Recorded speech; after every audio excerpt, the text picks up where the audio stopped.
जरांगे पाटील, भीती खुंटीला टांगा, मराठा झोपलेला करा जागा. मराठा आरक्षणाचा मोर्चा कसा झाला याचे उत्तर 56 नेत्यांची 56 दिशेला झालेली तोंडे होय. आरक्षणाच्या सारीपाटावर मात मिळाली असली तरी तुमचे प्रयत्न 100 नंबरी होते. मनोजदादा जरांगे, लढाई लढणे महत्वाचे होते. हार जीत आपल्या हातात नसते. 100 सवते सुभे आपल्या महाराष्ट्राला खाईत लुटत आहेत.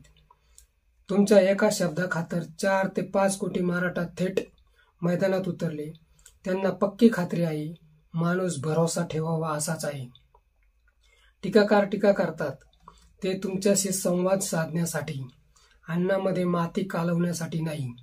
भीती खुंटीला टांगून झोपी गेलेला मराठी माणूस जागा झाला आहे. ज्यांनी तुमच्याशी दगाबाजी केली, बेचकीत तेच अडकले आहेत. लोकशाहीमध्ये उपोषण प्रभावी हत्यार आहे.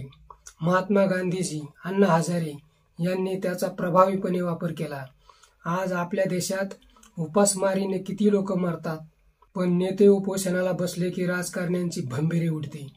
कुरुक्षेत्रावर श्रीकृष्णांनी आदेश करताना अर्जुनाला सांगितले होते, कर्तव्य करणे हेच तुझे काम आहे. यश अपयश हे प्रारब्ध ठरविणार. तसेच लोकांचेही असते. तुम्ही एक टप्पा पूर्ण केला, त्यातील सुटलेले बाण कोणाकोणाला लागले, किती जण घायाळ झाले ते रोज समोर येत आहे. राजांनी टकमक टोकावरून अनेकांना कडेलोट केला. आज अनेक जण टकमकवर उभे आहेत. नेता होणे सोपे आहे, लोकांनी नेता बनविणे अवघड आहे. तेव्हा ध्यानात ठेवायला हवे, लोकांना आपल्याकडून काय हवे आहे. शिवसेना प्रमुखांना लोक म्हणायचे तुम्ही निवडणूक लढा, निवडणूक सोडा, कोणाचे कानफट फोडायचे सांगा, लोक पाठवून देतो. प्रारब्ध असे असते. मुंबई बंद म्हणजे बंद, तेथे किंतु परंतु चालत नव्हते. आज कोणाची एक वाडी तरी बंद करायची हिंमत आहे काय? आपल्या देशात 140 कोटी प्रकारचे लोक राहतात. प्रत्येकाचे स्वतःचे वैचारिक अनुष्ठान आहे. तरी तुम्ही बरेच लोकांना एकत्र करू शकला. तुमचे शरीर सामर्थ्य न पाहता तुमच्याकडे पावर आहे, पवार नव्हे. तुम्ही भीतीला अलविदा केल्याने कुंपणावर बसलेले सुद्धा मैदानात उतरले. तुम्हीच बोलले होता, फार तर मला गोळ्या घालताल. नंतर समाज तुमचे काय काय करील, माज कसा उतरविला हे सर्वांना कळून चुकले. रांजणगाव गणपतीमध्ये पोचताच सगळ्यांनी मिठाच्या गुळण्या धरल्या.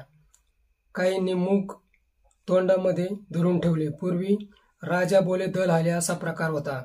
आता राजाला गॅरंटी नाही आपली खुर्ची किती दिवस राहील. तुम्ही राजकारण्यांना भोंकायला सोडले आहे. यावरून आंदोलन फत्ते झाल्याचा निष्कर्ष निघतो. मग पुन्हा उलटफेर कशासाठी? मनोज जरांगे, तुम्ही मराठ्यांसाठी वाळवंटातील ओएसिस आहात. भीतीला असेच खुंटीला टांगा आणि मराठ्यांना करा जागा. जय हिंद, जय महाराष्ट्र. मित्र हो, आमचा व्हिडिओ कसा वाटला ते कमेंट बॉक्समध्ये जरूर सांगा आणि आमच्या ॲक्शन मराठी चॅनलला सबस्क्राईब करावा.